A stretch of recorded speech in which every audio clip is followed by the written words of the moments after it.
turn on one of those COX diesel engines and then get this thing on a plane. Yeah, it's confused. Stay here. Hold on. What's up, yacht fam? Welcome back to another video. Today is day 2 of the SoFlo boat show. Behind me here I have the HammerCat 35 with twin 350 V8 COX diesels. Now let's go ahead and jump on board and let's go do a sea trial.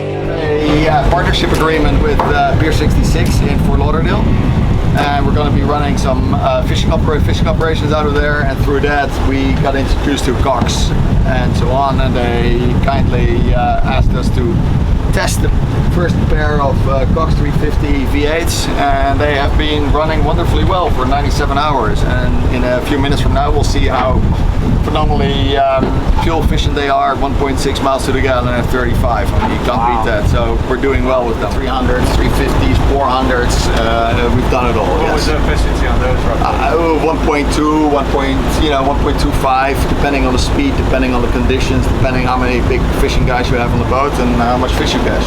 So you've noticed consistently though with these COX diesels that they've been giving you better fuel efficiency than everyone else? The COX diesels are absolutely giving me better fuel efficiency than other engines, than regular gas engines. Yes. Gotta do something else. So the whole principle was all the other builders, they are adding more stuff to the boat, which means that you need more horsepower to get at the same speed, which means you need more fuel to have the same range, and it's a vicious circle that goes up and up and up. More fuel, more engines, more fuel, and so on. So we approached it the other way. We said we're going to build a lighter boat with different materials, carbon fiber, epoxy composites.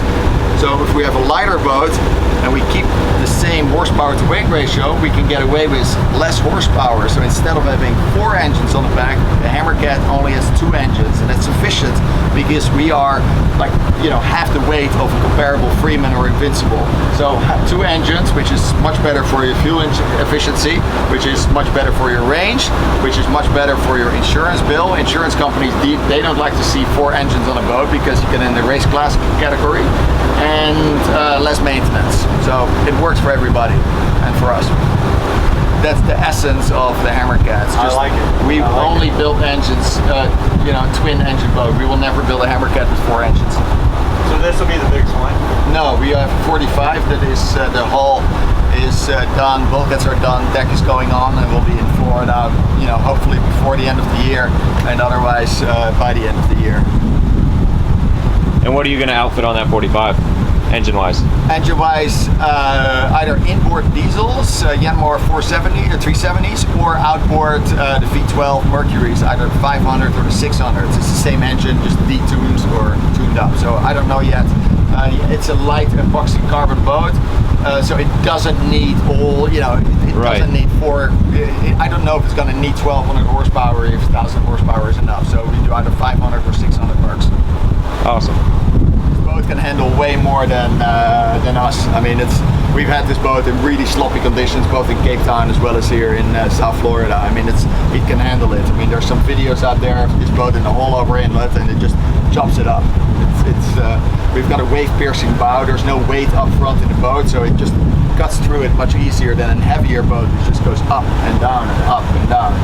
And when you're boating, the whole power boating, you try to keep the boat as flat as possible, because the moment that you get the bow up, you're just pushing more water and more waves.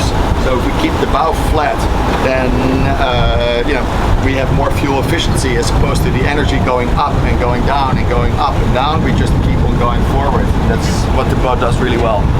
And that's what plays into that the fuel efficiency when you're at cruising speed? Efficiency, correct. And so this boat has the double-stepped hull, as you can see on the side. So you'll feel, once we get going a little bit, you just feel all of a sudden the air being pulled in under the boat, and then like it pops up and we're riding on a cushion of air and water. We call aerated water, and it's being kept under the boat, and that is anytime you're on a plane, it just brings the boat up.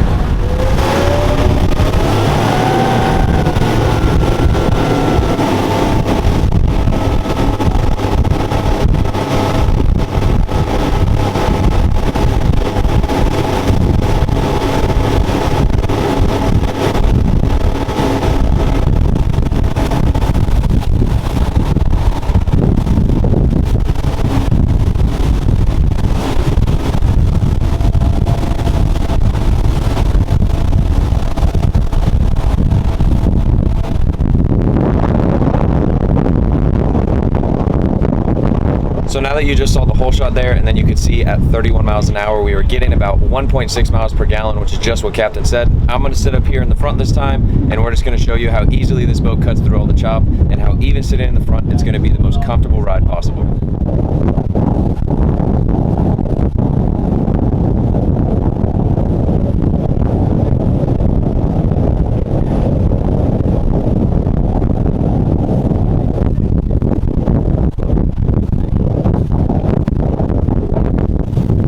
Now that we're at cruising speed, anytime you see the boat or the camera going up and down, it's not any sort of stacking at all. It's super comfortable, and you can really feel that pocket of air he was talking about. It's giving you a nice cushiony landing, and overall it's really just cutting through really nicely. It's smooth. Up here I'm not even holding on, and it feels totally comfortable.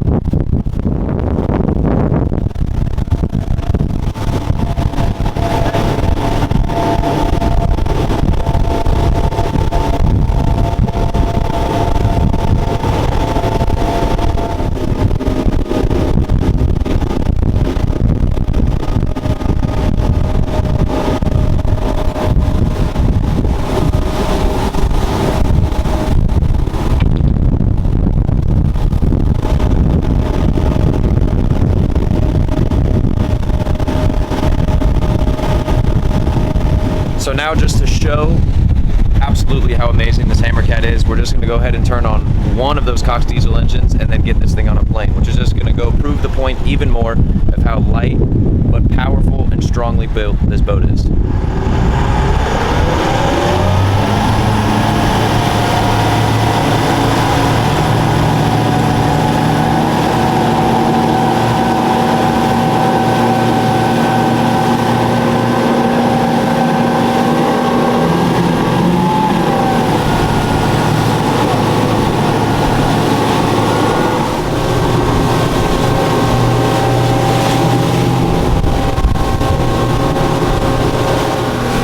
This is 35 feet of boat that already only needs 2 engines instead of 4, and to prove a bigger point, it's currently planed out on only one of those 2 engines. So 350 horsepower of these COX diesels, and this boat's cruising at 21 miles an hour and is fully planed out.